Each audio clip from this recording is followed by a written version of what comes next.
Okay, before we start anything, I just want to say this dress that I am wearing, I absolutely love. It was one of the very first vintage dresses I made. I also filmed the process, but it was one of my very first videos. I'm not sure how good it is. If you want to see it, I will link it in the description box. The reason I'm so excited about this is because when what happened to us all happened, I, like everyone else, gained weight and I couldn't fit this dress, and so now I can, and so good things are happening here in the sewing room today. So I want to welcome you back to it. I'm very excited to show you all my latest make. The dress in today's sewing video was supposed to be my Easter dress, but I didn't finish on time, which is becoming a recurring theme around here, but at least I will have it for next year. The premise was, you know, holidays. I try to make the holidays so special for my kids, all of the holidays. And so I decorate and I cook, and they have like their themed pajamas to wear the night before and their cute outfits for the next day. I never get around to me. I'm never in the pictures because I always look a mess with food on my clothes or whatever. So I wanted to make me a really nice dress to wear around the house while I'm cooking and decorating, boiling, hiding, the things with the eggs, all of that. The pattern that I'm using is a vintage butterick. I found this on Angela Clayton's channel, Counted and Curated. Well, on her Etsy shop, Counted and Curated. And it is for an evening gown pattern. It is a very fancy sewing pattern. It is also the most expensive sewing pattern I've ever purchased. I want to tell you how much I paid, but it'll be just my luck that this is the one video that my husband watches and finds out that I paid $100 for this. It is a very rare sewing pattern and a very beautiful one for evening gown. I was really in love with it. And so to offset the cost, I'm making the dress out of some really inexpensive quilting cotton that I think maybe cost me $15 total for all of the yardage.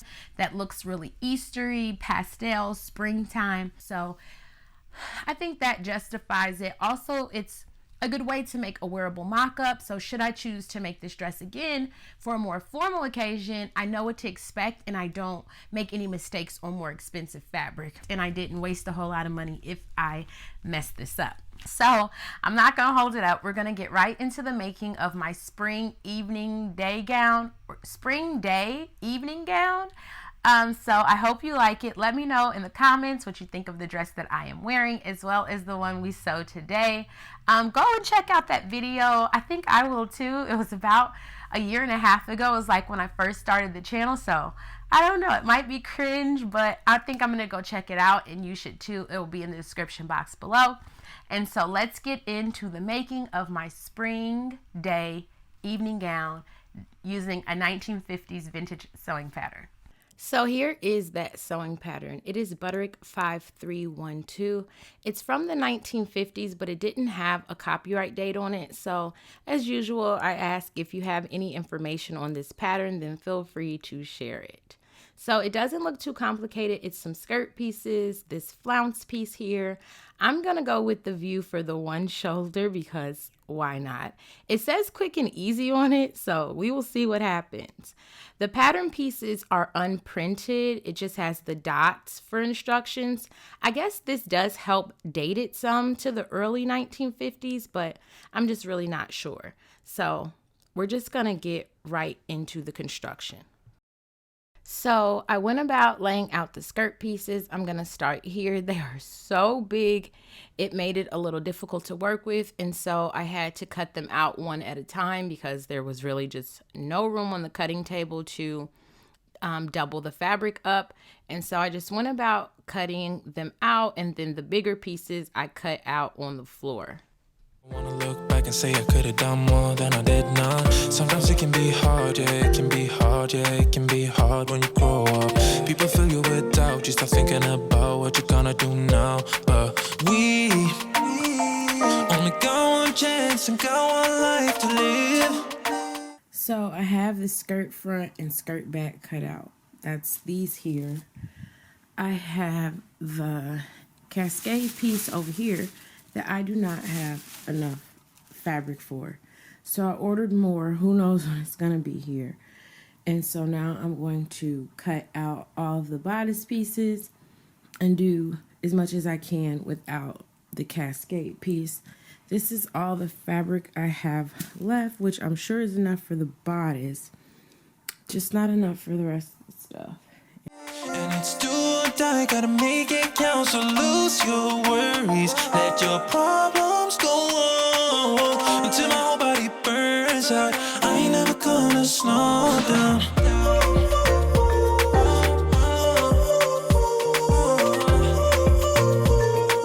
I ain't never gonna slow down.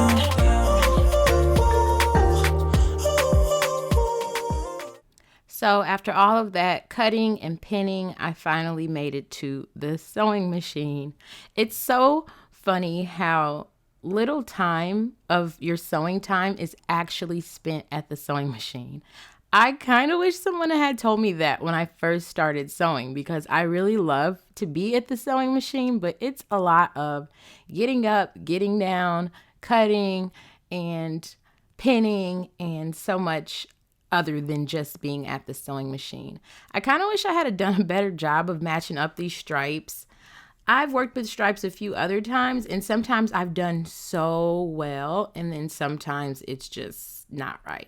But this is a house dress, and so I'm not going to take myself too seriously. Here I am basting the flounce piece, I believe. Yes, basting the flounce piece down before I attach the other skirt panel.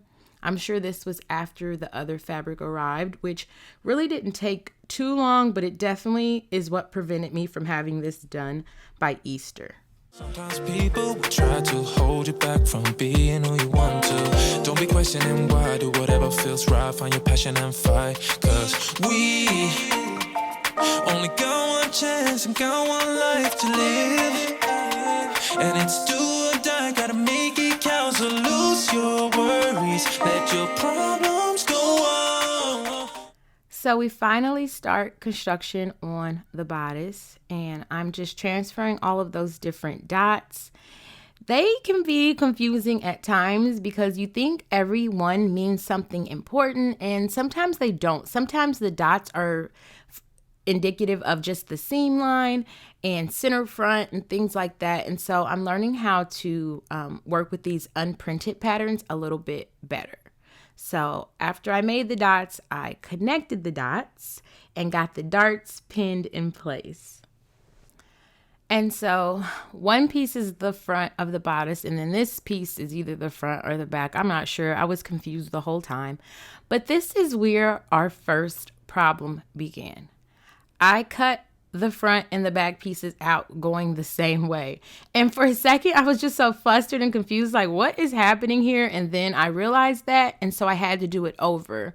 But the instructions said specifically to cut the bodice out with the fabric up when you usually cut it with the wrong side up. So I did that, and that didn't work out well, so I had to recut it. I'm so glad I ordered enough fabric on the second shipment, or we would not have this dress. I can't believe I made that mistake, but it just goes to show you it happens. And so here are the facing pieces, and now we move into Easter before the dress was finished. I still set the table. I still colored the eggs. We still had a wonderful holiday. It doesn't matter to the kids what I'm wearing, and you will not see pictures of me because I, as usual, looked a mess.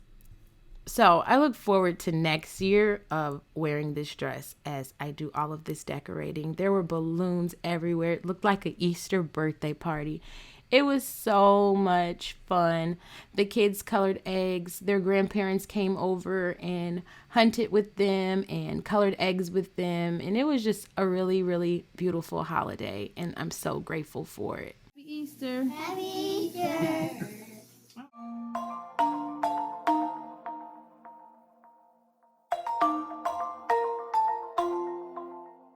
So back to the sewing. This dress it's pretty quick and easy, as they said it was. It was not difficult at all, especially to be so pretty.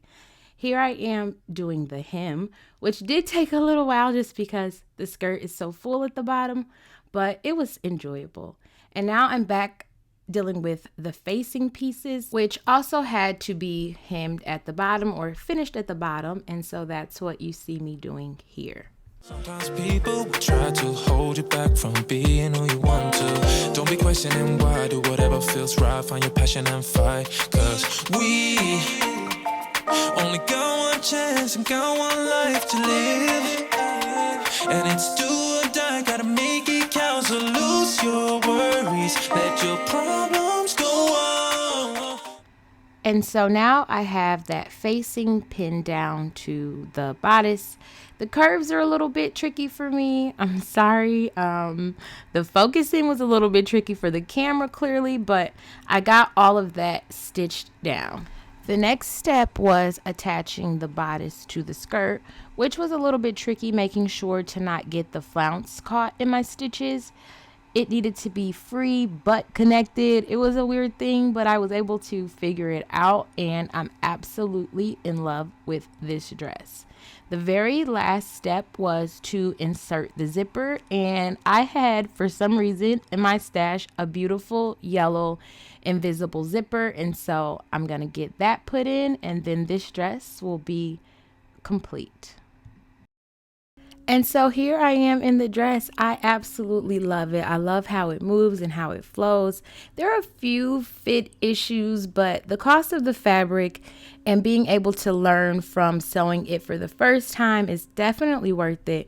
Please let me know what you guys think of this dress, and give this video a like or a comment or a share. Subscribe if you haven't.